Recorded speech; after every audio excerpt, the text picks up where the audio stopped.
Have you ever heard a nickname that tells a whole life story? Well, today we're diving into the story of a man whose nickname does exactly that. We're looking at the life of Ma, Anne Balagan, a cultural icon from the book Singapore Tamils 200, a man known simply as the Innovative Bee. So, who is this innovative bee? His actual name is Ma Ambalagat, but honestly, his legacy is perfectly captured by that nickname, Puthumai Tini. The name was given to him because of his incredible, tireless, creative spirit, and it's really the key to understanding the impact he had. And this wasn't just some catchy name someone threw at him. No, this was a reputation he earned, one he built from the ground up.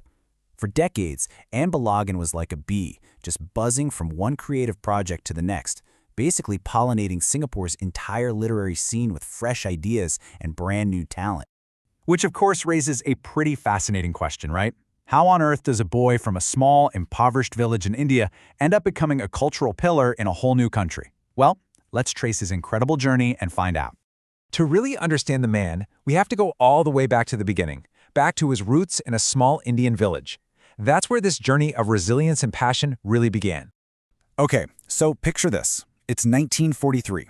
He was born Palania Velu, the seventh of 10 kids in a family that was really struggling with poverty. It was so tough, in fact, that his older brothers had to go work in Singapore just to support everyone back home. Then a huge moment comes when he's just 7 years old. A teacher gives him a new name, Anne Balagan, and that name would become his identity for the rest of his life. Now here's a story that tells you everything you need to know about his character. As a teenager, after winning his very first essay competition, he gets up on stage and makes a public promise to give up tea and coffee. I mean, it seems like a small sacrifice, but it revealed this incredible self-discipline that would shape his entire life. And get this, he has kept that promise to this day. College rolls around and it brings a whole new challenge, a sudden switch to an English medium education.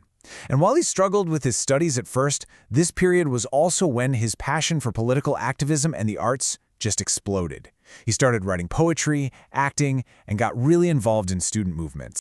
But his activism had some pretty serious consequences. In 1965, he was actually jailed during the anti-Hindi protests, which put an end to his dental studies. But Anne Balagan was nothing if not resilient. He just pivoted to his other passion, cinema. He became an assistant director, worked on over 15 films, and eventually even directed his own. And by 1985, he'd also published his first book.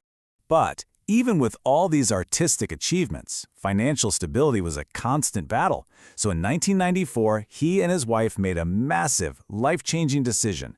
They were going to move to Singapore and build a completely new future. Once he got to Singapore, Anne Balagan just completely reinvented himself as an entrepreneur.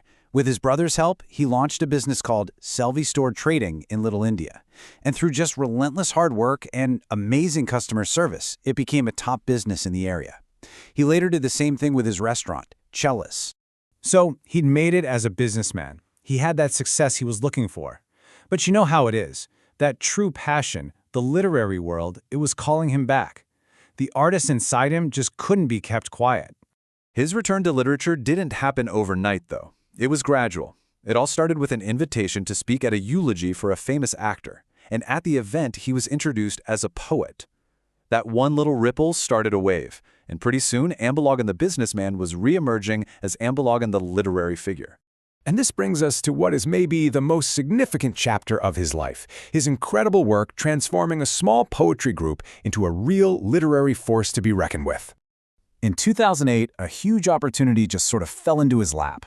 The founder of a local poetry circle called Kavi Malay had to move away. Anne Balagan didn't just take over the group, he poured his heart and soul into it. He dedicated his own time, his own money, and all of his innovative ideas into nurturing the next generation of Tamil poets in Singapore. And the scale of his impact is just staggering. Under his leadership, Kavi Malay helped publish over 140 books. Think about that.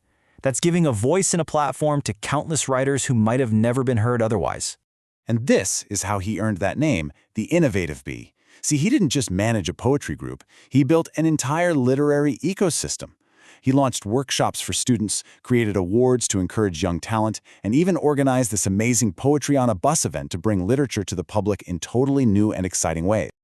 The poet Ari Vamanthi really captured the community's admiration for him with this beautiful quote, calling him a shining moon among countless Tamils.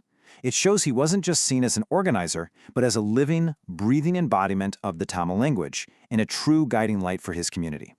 And we can't forget that all while he was lifting everyone else up, his own creative work was consistently getting major recognition.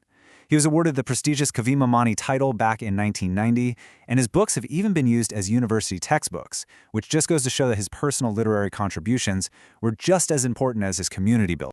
So it's really no surprise that his story is one of the 200 profiles in the Singapore Tamils 200 collection. It's a testament to his legacy, cementing his place as a truly key figure in the nation's cultural history. When you step back and look at his life, it's just this powerful testament to the impact one single person can have.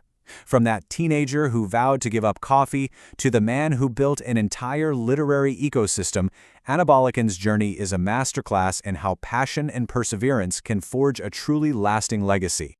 And Anabolagan's story really leaves us with a powerful question to chew on. What does it really take to not only achieve your own dreams, but to go one step further and build a platform so that others can achieve theirs? It's a question definitely worth reflecting on.